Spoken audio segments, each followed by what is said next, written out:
Hello. So thank you all for coming, and thank you to the organizer for such a great venue and such a good conference. So today I prepared a talk on hacking in the gray zone. As mentioned, my name is Marek Hencl, and today's talk is a deep dive into the world of info stealers malware.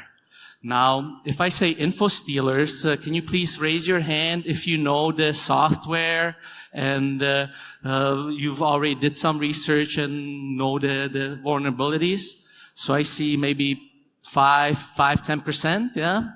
So I hope this will open some new window into one of the cyber threats. Now, to all the hackers out there, I'm glad you're here. Who's here a white hacker, ethical hacker? Please raise your hand. So we got a few, not very many though. I was expecting a little bit more. How many gray hat hackers here? Okay, we got some. Yeah, thumbs up. So let me proceed. So today I've prepared a few points. So first of all, I'll talk about myself, and if there's a little bit of room, I'll talk about passwords, info seekers, and lessons learned. So, who am I? Well, about a year ago, I discovered that I'm really a technology anarchist. I met this guy. We grew up in Canada about a year ago. We started discussing. He's a non-IT guy, so outside of my bubble. A lot of things to talk about. Great discussion. And after about 3 hours, I really had to go. I had to go. So we said goodbye. And then I'm just like sitting there. I had the door closed. You know, it was the Marriott toilet. And then I hear him come in and he's talking and he's saying, yeah, he's a total technology anarchist. And I'm like, what? What? I'm an anarchist? What does that mean? Now, I'm an old-fashioned guy, so I still have a dumb phone, so I can check, what does that mean. When I got home, I went to Big Brother Google and Big Brother OpenAI, and I checked, and I said, damn, I am a technology anarchist, somebody who wants the decentralization, individual freedoms, privacy, autonomy, and sharing, passing on skills. The irony in basically this description is my day-to-day job is to do consulting and to centralize, yeah? I mean, with centralization, you get the efficiency, you get the economy, you get the control, but decentralizing actually gives you some resilience, yeah? It gives diversity, and yes, first you centralize, and then you decentralize because you get better security that way, having everything one way. You break that hardware or get through that software. I mean, the door is open. So if we go to definitions, I really like the definition of a hacker back from the 90s. Yeah, and during that time, yes, there was some negativity, and in the media, a hacker, of course, he's the bad guy. But to me, a hacker is somebody who's creative, who's curious, who's obsessive about finding out how the system works. They investigate, they lose time in trying to understand what makes that thing tick. Now, if we talk about hackers, we of course know the black hats. These are they don't care about ethics. They're for self-profit. They are for financial gains. These are the bad guys, right? This is who the white hackers fight, who the gray hackers also sometimes fight. Then we have the opposite, is the white hats who follow the law and who are doing things to improve the security, who are helping people. And then there's the gray hats who are somewhere in the middle. Really, I don't believe in a black and white world, right? We're always somewhere in the spectrum of the gray, maybe lighter or maybe darker. But, it's one thing is ethics, the law. The other thing is really, are you trying to do some good? Are you trying to maybe expose and show what is wrong, what needs to be changed? And as a white hacker, you can't always do that because you have to follow rules, and you don't really get too deep inside of really what makes the thing tick. Now, we don't live only in a gray and white world. We live in a multicolored world. So, I mean, there's other types of hackers. We have, the blue hacker, who's the corporate one. We have the vigilante. He's no Santa, right? This is, sort of like your Santa nightmare, horror, if you have the red hacker go after you, he can do some damage to you. And then you also have the newbies. This is the green hats. These are the guys who are script kiddies, who are learning, who will only, in time will tell if they're on the good side or on the bad side. So this is a little bit sort of introduction on the background. So before I go into info stealers, let's have a quick look and discuss about passwords.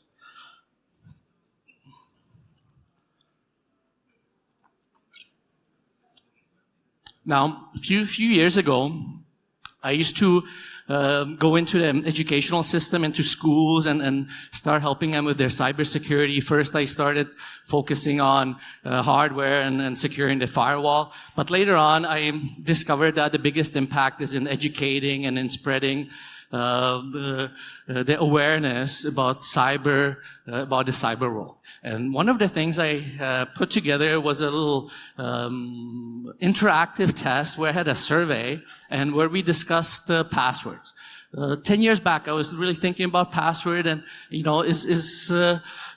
what are the main questions? Yeah. So, what is the best password to use? And here we have an example, and maybe we can take a quick survey.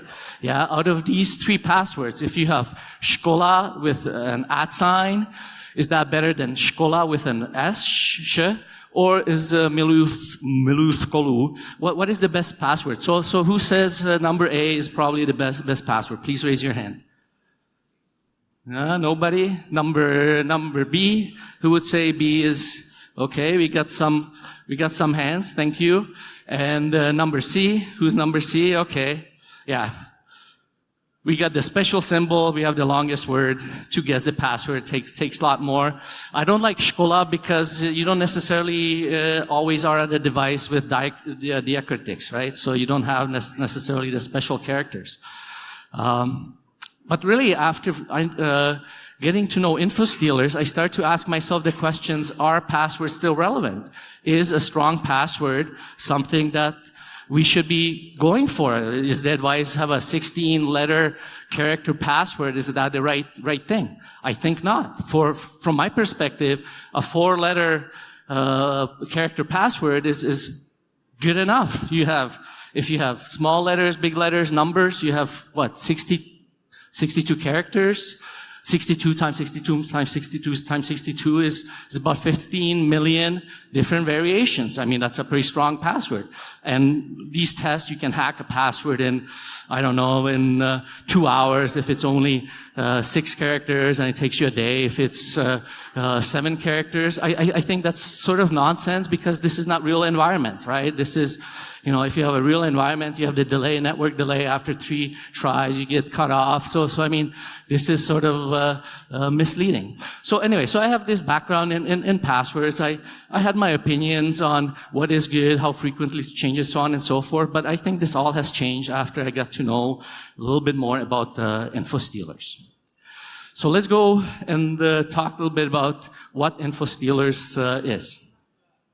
So info stealers is really a malicious software, malware that is intended to steal your information.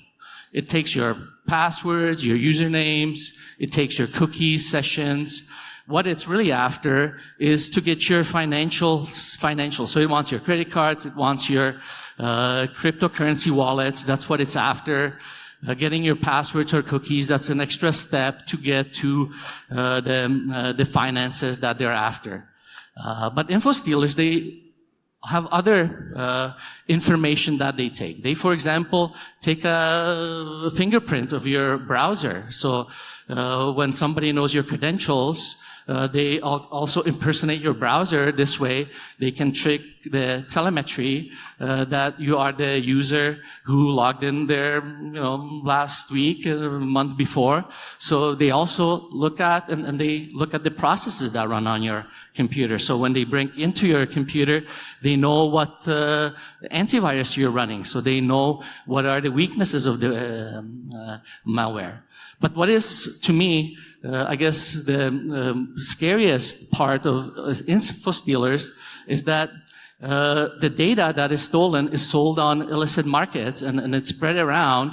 So it's not about one identity stealing it. It's about that identity stealing it and then sending it to the world for your data to be misused. Now, the info stealer characteristic, it's in part a Trojan, in part it functions as spyware. Now, it's part of the virus family, so the grandpa used to be the worm viruses, the cousin is ransomware, and Trojan is the siblings. So it's in this let's say area of malicious malware. There's a really good web page that gives updates on which malware is currently the most active and taking the sensitive data. And if you look at the actual data, you see that info stealers is hitting the top on let's say a 30-day category. So you have info stealers on the second place, you have info stealers on the fifth place as the most, let's say, aggressive viruses or malware that are being found.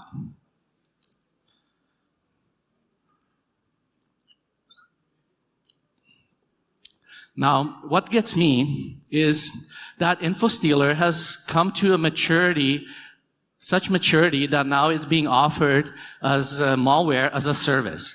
Yeah, there is actually a whole ecosystem around info stealers where you have, I guess, four different layers. Here you have, let's say, the developers and the bad guys doing and programming the malware.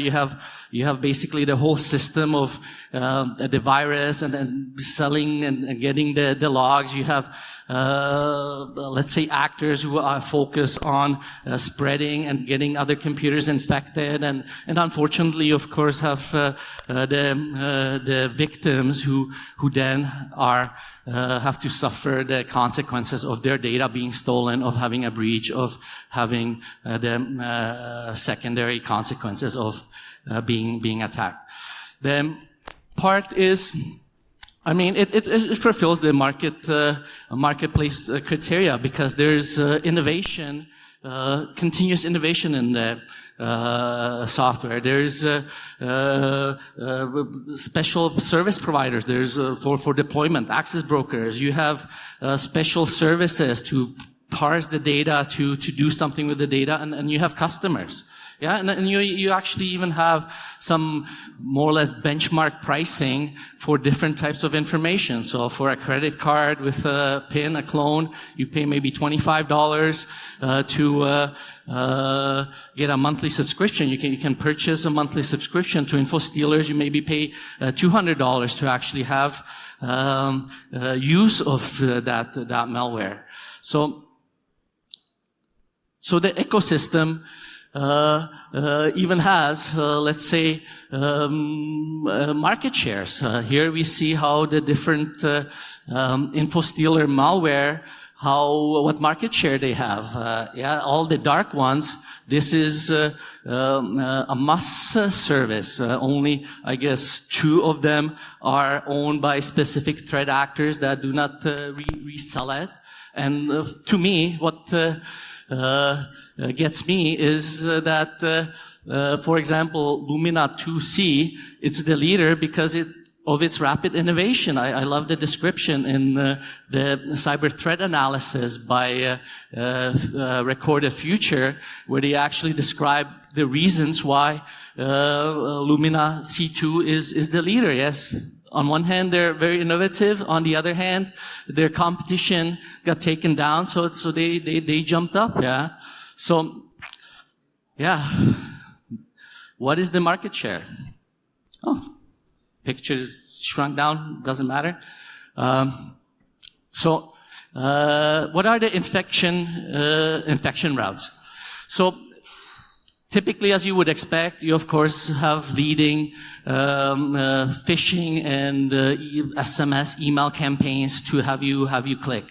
About quarter of the infections happen that you go onto the wrong website, and then you have a maybe drive-by download. So this is a situation where you connect to a website, your system has some sort of a vulnerability you don't know about, it actually uploads itself without you being aware, and now you're stuck with info stealers virus.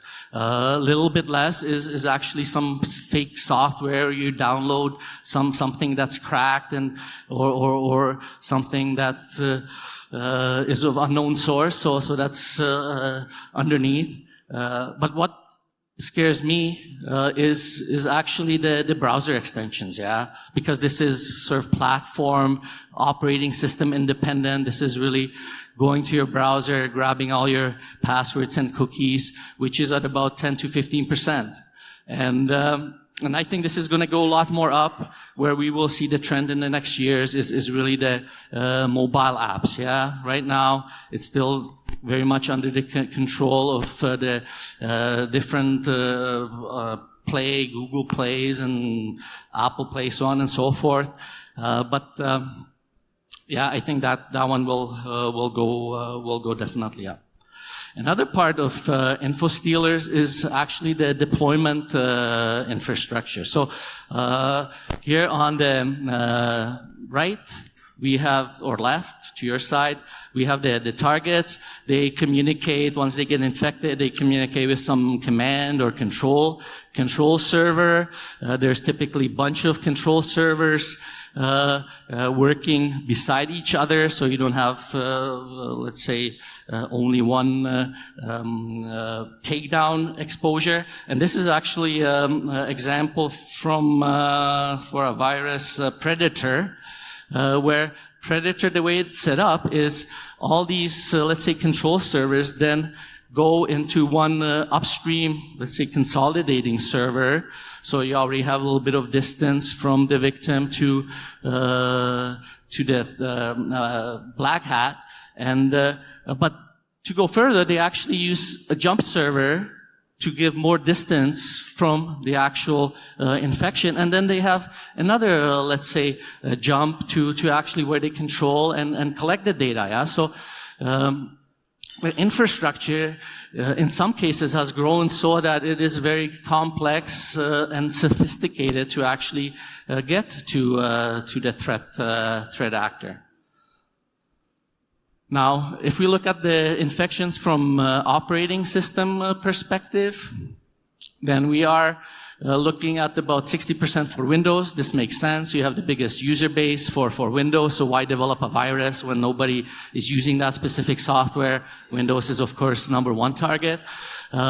We are getting more infections in, for example, Apple products, yeah? And this can really happen with one or two, I guess at the start, zero-day virus, but one virus can really cause and make the statistics up if it is unfortunately deployed to the market. Again, I expect that the mobile phones, Apple, and Android will go up, and here you really see the difference between, you know, a more open approach to distributing mobile application and a lot bigger control of what is actually in the shop. I think, if I'm not mistaken, a little while ago, EU ruled that the Apple Store will have to let in more competition. So this number will definitely start going up the less control Apple has of it. And good news for all the Linux users. I mean, if you use Linux, you're sort of on the bottom of being affected. So my story with info stealers really began when I met now my friend who has a darknet database where he basically collects stolen, published credentials and puts it into a database. Now, there's some sources. There's the sources, your typical LinkedIn and Tinder and all these different leaks that are published, 10 million accounts stolen. But then there's also the info stealer information, which is all consolidated into the database. The thing that when you work with the application that gets me is the automation. So it's not only him getting the data and then uploading it to the system. He actually has, for certain sources, already the automation, so it automatically updates it. It's basically zero maintenance interface, and it keeps loading everything that is being published on the darknet to specific core forums. If it is standardized, it loads it into the tool automatically. Now, my friend, he's basically offering the service to companies monitoring domains, where it's a subscription-based notification type of service. So be aware, there's some new credentials on the darknet. Please have a double check and look if it's infected your users. For me, when I saw the tool, I was really shocked and horrified what data I saw, and I will go into it a little bit later. But maybe I do a quick show of the tool, and please, you can try it yourself. So there's let's say a free or published version. It's something like Have I Been Pawned? But to me, especially when you see the administrative console, it's Have I Been Pawned on steroids. Now, any large company domain you like to try, and we can see what it shows, and I'll maybe explain what's behind. So one of the things, and I checked it yesterday, is because I was checking lawyers, I noticed that datová schránka is pretty critical, and I think this is a good example to sort of show where you have a lot of users, and you have therefore relatively bigger frequency of infections. Now, let's say the free module, it has two parts. The first part, this yellow part, this is your LinkedIn, your Tinder breaches. This is, let's say from my perspective, when you look at it, there's a lot of false positives. I mean, the data's been out for many years, and it's been changed many times. But what is a lot more, I guess, significant is actually the red part, which is the info stealer part.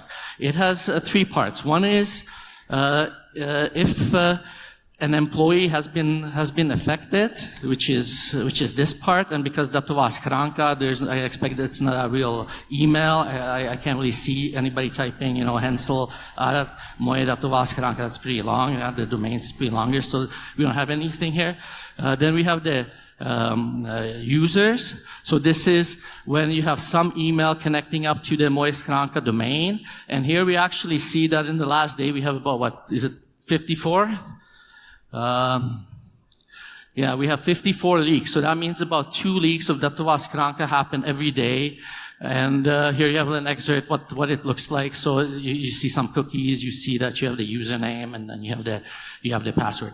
So this is something you can check yourself. It helps you give you an indication of where you stand or where the company stands. In my view, this is also quite useful for supply chain verification to really see how good their security is.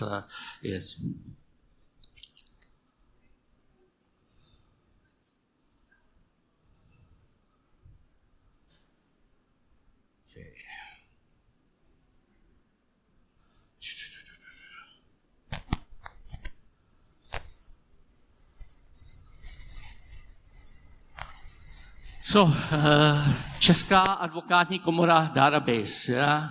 So, I thought it's always useful to have a database as this. About a year and a half ago, I came across it. I saw how they had their data set, and I really love scraping data off the web. I especially love scraping data when the number is incremental. So you have first user is 100, second user is 101, and it's a very easy loop where you have either if or for loop, and basically a vget to get the page. Then after I get the page, I typically have to analyze it and check if I get all the data, all the pages. Then I do a little bit of parsing to make sure I get the data, and it takes a little bit of time to basically extract the data from the pages. But once you have it clean, then I mean, very, very useful to have nice, good, clean data to work with. So once you have it, you can store it and use it for later. And in this case, I did use it with the info stealers with the emails. Just a quick summary. So the Česká advokátní komora, they have all the information, web, email, telephone, where they're located. We have about 22,000 and a half records. Out of that, about 20,000 is lawyers, and about 2,500 is assistants. And then later on, you can also break it down that you have about 15,000 who are active, and the rest is somehow inactive or already erased. So what I did, I took the database of lawyers, I took the alerts bar tool, and I basically compared to find out what sort of exposure do the lawyers have. So the first one, this is the big leaks, the LinkedIn's, and here we have out of the 15,000, we have about a third who have a record by their email, and about each record has about five lines. So we have about 24,000, let's say, leaked credentials. Then we have a heap. This is a little bit chaotic. It's data that doesn't really have structure. It's gotten from different sources, but at times it actually is more up to date than the let's say the classical leaks. And of course, the worst is to have the info stealer infection. And out of the 15,000, I found basically 17 that match the record, which is about 1 out of 1,000 lawyers that have their data leaked. So what are the results? What did we find when we analyzed it a little bit more in detail? So the first thing I like to talk about is the cookies, session IDs, and tokens. And having seen the capabilities of cookie session and tokens, I've really been shocked because it bypasses multi-factor authentication.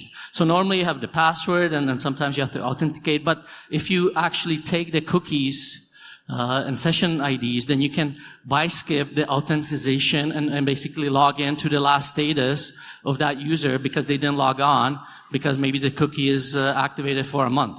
So I will not go into too much detail, but this section scared me the most because it is a lot more powerful and a lot more dangerous to have this type of information on the systems.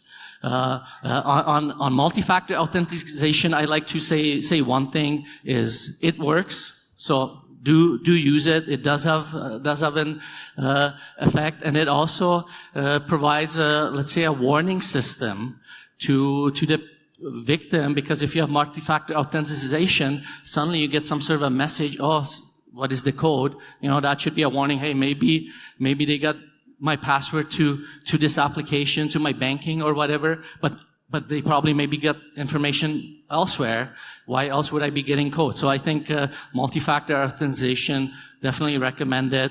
It doesn't solve everything, but it does help with a big part of the system.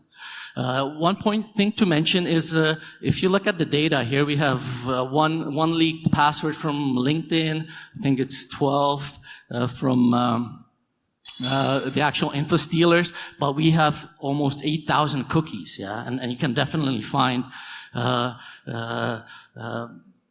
cookies with which you can log into a system. You also have an expiry date when the cookie is expiring, so you can very easily see, okay, well, this cookie is valid for another 3 months, or this cookie is already deactivated. My main thing is to developers, think about how long to keep the cookie active. Yeah, expire the cookie as soon as possible. There's no need to have a cookie for a week or a month to some applications. It's better to log out the person the next day. This way, you actually help and partially solve the cookie problem. So, cookies, session ID tokens. I think in my case, I think that we're situation calf.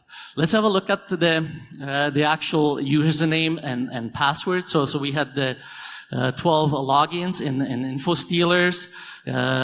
You see where they're logging in. So you have typically your Googles and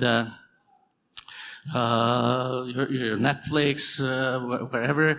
You also see, of course, how good their password hygiene is. So I know this person who likes to use the word password mufflon with variations. You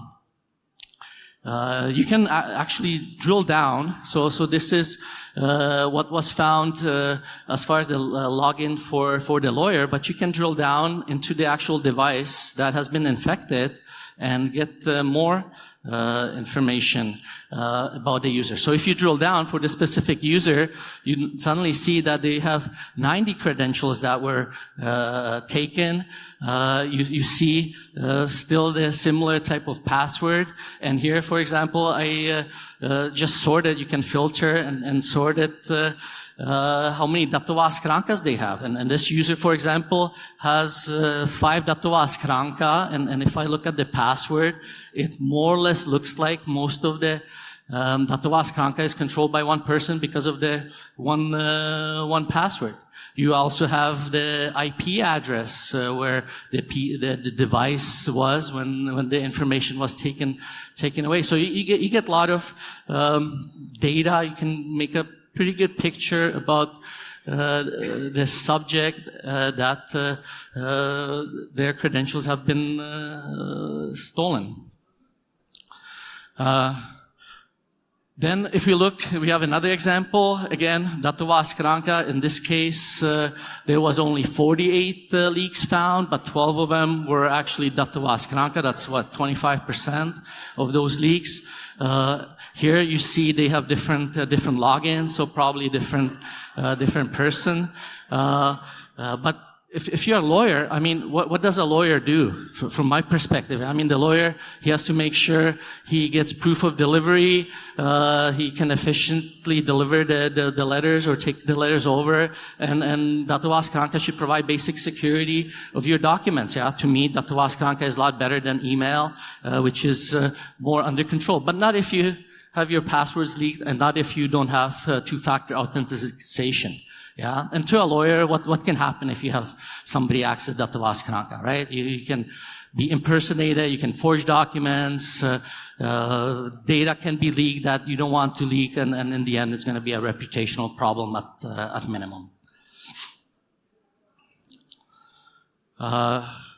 So what about the metadata? Yeah, so metadata, if you look at the data set, this is what really shocked me, because you can find out the telephones, birthday, rodné číslo, just from the login information. It's maybe not shown here. You can find out the pet's name. By the password, in my view, you can also find out, the type of a person. Does that person have humor, or is he a straight up, type of a person? Are they lazy? Are they changing the passwords? Here you see everything is basically reused. Yeah, so not a very good password hygiene.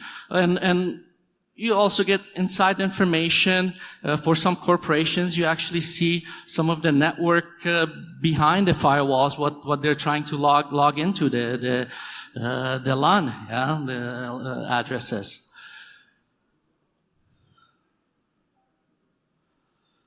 So, what would be the summary of InfoStealer leaks? Well, you can basically get to any account. It's just a matter of searching. If you look at the typical Google, Microsoft, they have good telemetry. I think that's the first point to note is with the stolen credentials.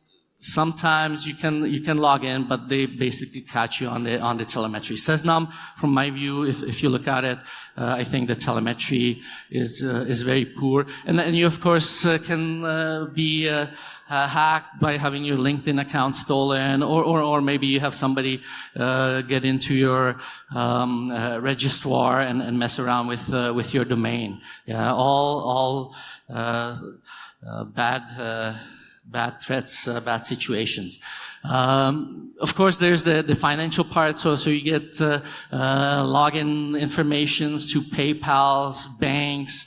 You'll even notice, some passwords to identity, so on and so forth. So to have this data, to steal your identity, to get more insight of who you are, what you do, what your habits are, is only a step away once you are infected with InfoStealers. So, in summary, what can we take away? So we typically have the general recommendations. Yeah, use multi-factor authentication. Yes, update your software. Use antivirus. Avoid downloading from untrusted sources. But I think these are not really the right solutions. Yeah, for example, the antivirus. Yes, sometimes it catches it, but I think the point here is that there's a lot of InfoStealers out there that are not caught by the antivirus software. Yeah, the real recommendations from my side is first thing is don't store your passwords in the browser. Yeah, I mean I understand it's not convenient, or maybe use more browsers. Yeah, and use the browsers for specific things. So in one browser, you use only for your most critical login access. Don't store anything in there. And for your shopping, whatever you want to buy, where you only shop there once, well, use a browser and you can save those passwords. Why not? I mean, what is going to be there? But always think about what type of data do I have in that account. What type of information can somebody find out about me? Yeah, so don't install add-ons or minimize what add-ons and apps you install. Log out of your account. Yeah, so after you're done, start doing the inconvenient thing and log out so that the cookie session gets terminated. Yeah. Also think about how much data to provide. Yeah. I think a lot of people unnecessarily provide too much data. Why not only provide the minimum? Yeah. Good thing. Yeah. Monitor, check the darknet. Yeah. Check the sources like alerts bar or have I been pawned once a while to see if there has been any exposure. And, diversify your passwords in relationship to the actual accounts that you use and to the type of application you access. And for the developers, shorten the cookie expire time or session. Now, to finish it off, what I'm looking for is really some partnership, collaboration. I've sort of opened the door not too long ago, saw what's behind. It really horrified me, and I like to take away that I would like to work with somebody with whom we can build an API that will basically automatically verify if the target is a false positive or not, and if it is not a false positive, to automatically send a message to the victim that they have been compromised, therefore helping them with protecting their data before it gets leaked. Yeah, the reason for this is one thing that I have found, and that is very troubling, is we have big corporates. So let's say Chess or O2 or VZP, and if you look at their data set, you see that they have a lot of daily leaks. But they have leaks on their computer, Chess, VZP. They don't care that these users have leaks. But these companies could see that they have customers who have been compromised, and it would not be too much of effort to actually integrate their service, this service into their SOC, where you have the automation, where you have the verification on their own web page that yes, these credentials are actually active, and therefore then send out an email. So if this was interesting to you, if this is an area that you're open to exploring with me, let me know. I'll be happy to cooperate with you. And thank you for listening, for your attention, and hope you enjoyed it, and have a great day. Thank you.